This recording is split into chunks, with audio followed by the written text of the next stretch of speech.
Hello, this is my 1989 Plymouth Voyager factory turbo that unfortunately I am going to be selling. Henceforth why you're probably watching this video, since it's going to be in the auction listing. So I'm going to take you around it real quick. There it is, the Chrysler 2.5 liter turbo 4-cylinder engine.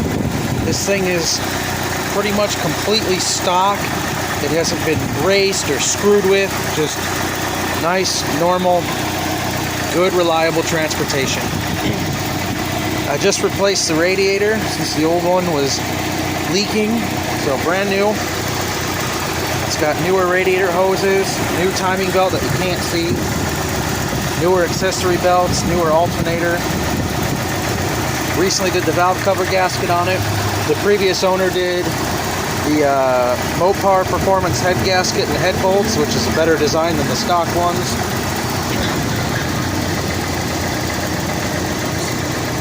Battery is in good shape. It's not that old. It's from 2018. It's got new fuel lines and brake lines all the way forward, all the way back, that my buddy did for me. It's a 1989, as you can see here. And yeah, the motor runs great in this thing.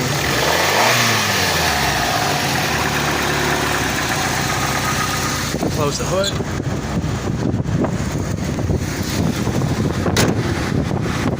As you can see, the paint is typical Chrysler grayish blue, meaning it's gone. The bumpers are in good shape. The bumper caps are there. There's a little bit of scrape on this one. Tires have decent tread. They're a little bit older. It's got new front pads. Can't remember if I did calipers on this or not. I don't think so. The brakes work good. Here's the driver's side. As you can see on the roof too, the paint is just baked off. It's got the roof racks on it. It even has the crossbars still, so that's good. Driver's door. Of course, you know, Midwest. Some cancer there.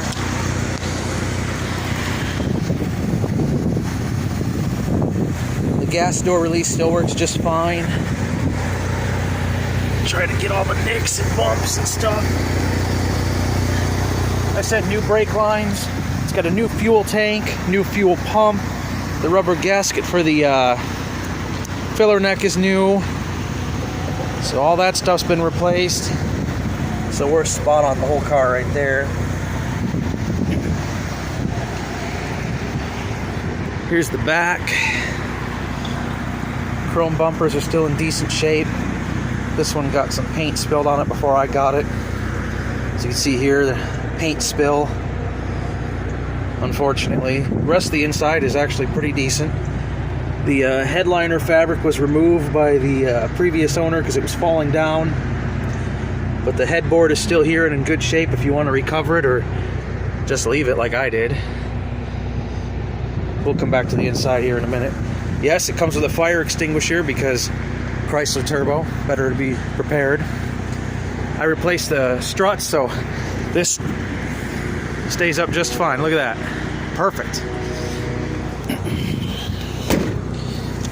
Alright, so tailgate's in decent shape. The rear wiper arm is missing, but the motor does work. The washer does work. The Voyager logo was missing when I got it, but I have another one for it from a second gen van, so it's a little different. That comes with it. This part I replaced, so this is actually here. Most of them it's gone. As you can see, the bumper caps are still here on the back too.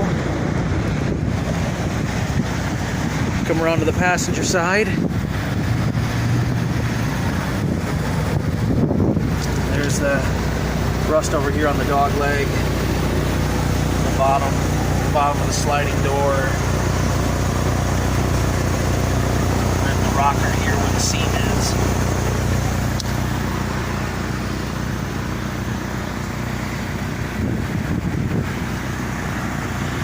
passenger side here.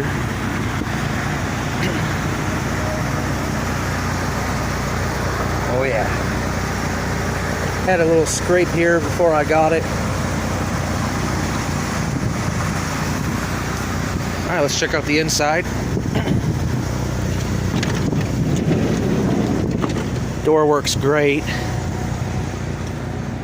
There's the back seat, which flips down if you want to carry stuff and slides forwards and backwards. It's got little compartments back here, which I need to clean out. There's one on that side as well. Manual flip open windows. Manual locks. This actually works just fine, which is good. Here's the middle seat. Unfortunately, the plastic's cracked there, but the seat itself's in decent shape. It's got a little bit of a tear starting in the corner. The side panels are in good shape here. There's the one on this side. And then the driver's door panel, or the sliding door panel, I mean, is in good shape.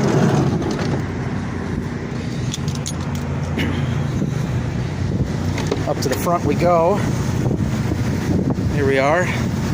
Yep, manual windows, but they still work just fine.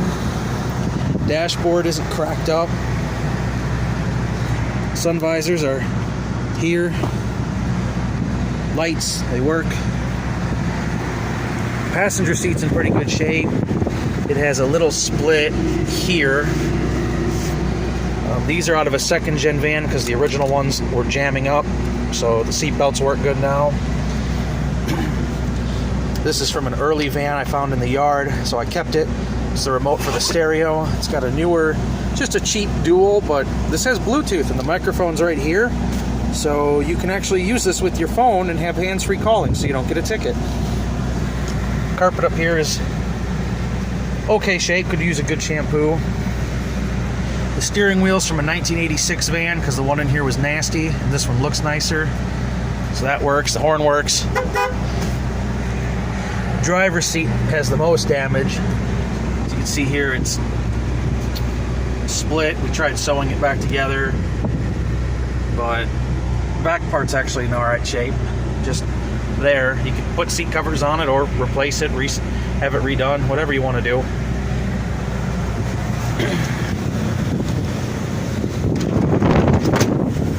Sliding door closes easily, no problems there. These doors all work just fine.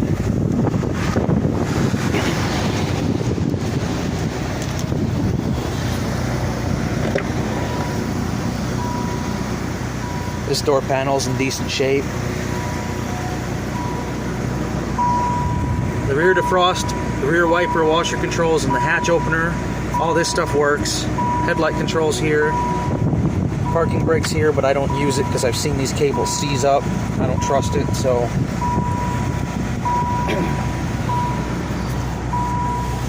As you can hear, the chime works just fine. These lights work. There we go. The washer fluid's a little low. See here, it's been running for a while. Temperature's good, oil pressure's good. Battery voltage is a little low on fuel. So this cluster originally had the real basic one that just had idiot lights for everything. So I retained the original speedometer, so that is the actual mileage on this van. It doesn't even have 117,000 miles yet. But put in the full cluster, so now you have oil pressure, temperature, volts, and a tachometer. That's just when I was letting my dad borrow the van, I put that there so he didn't put the wrong gas in it. Here's the climate control panel. The heat works fantastic. Ooh, it's hot. The air conditioning does not work. I'm not 100% sure why, but someone converted it at one point and the system's empty, so that's the best I can tell you with that. It probably needs the lines replaced because that's common. Oh, and I almost forgot one of the coolest things. Now, they don't have a glove box up there, but ta-da! There's the glove box down there, under the seat. Then, like I said, I got this little bin here, and This is where the ashtray would go, but it's underneath here because I don't smoke. So and there's the lighter, and that does work. All right, so let's go for a short drive. All right, buckled up for safety. Now, one of the things with these vans, and I've seen all of them do it even when I owned them many years ago, these indicators are never lined up 100% right, but it doesn't affect the transmission at all. It's just where the little stick points at. So we're in drive here.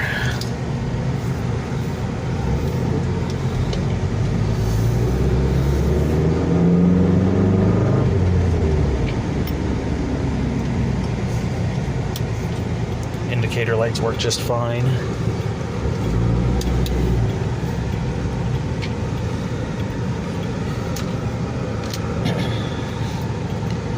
Gotta wait for traffic.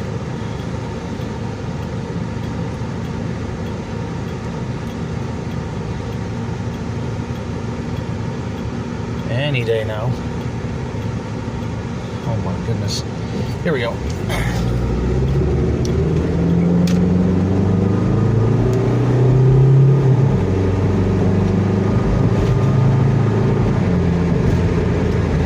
See, it picks up speed just fine. Transmission shifts great.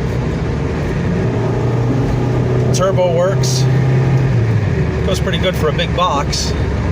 Remember, this is completely stock, not messed with or modified at all. It's starting to rain. Oh boy. Front wipers work.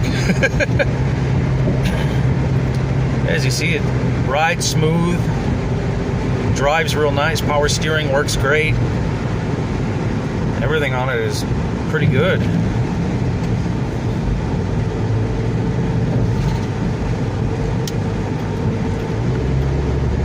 The front brake pads and stuff are new. However, they did not come with the anti-rattle clips. So over bumps, you'll hear a rattling sound coming from the front brakes area. And that's just what it is. It can be fixed with a new set of pads. It's just, the pads are good. I didn't want to bother changing them just because it makes a little noise.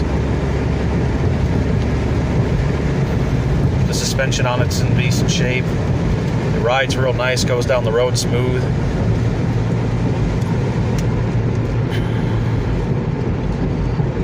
The brakes work well.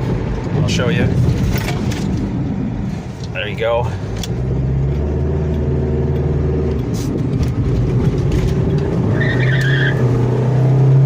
Plenty of power.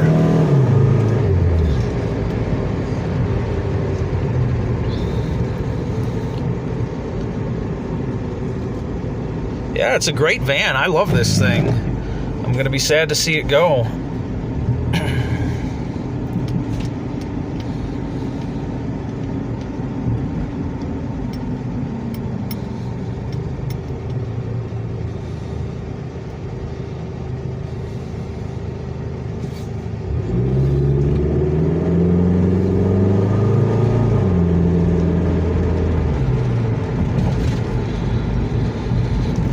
What it needs is a loving home, someone who wants one of these and take care of it. Someone that'll put a little effort into it and repaint it or something so it looks a little nicer. It's been a great van. I've used it a lot to move building supplies when we were redoing a house and carry parts. It's just that lack of AC for me is kind of a killer. I get heat sickness, and I don't want to drive it in the winter because I'd prefer it not to get rustier. So I ended up finding a different vehicle for what I need to do that suits my needs a little better, since we travel into Chicago a lot to junkyards and stuff, and something a little more efficient was kind of on the bill for me. But you know, I had one of these in high school with a V6, and I loved it. And then, you know, this one with the turbo, it's even cooler because, you know, factory turbocharged minivan. But yeah, that's basically a tour of it. I tried to be as informative as possible, show you all the bad spots and, you know, a lot of the good too. God, this phone sucks. There we go. There's actually paperwork in the glove box. The transmission in this was rebuilt around 70-ish thousand miles, and it had the cylinder head and everything replaced then too. So it's good to go. It's a good machine.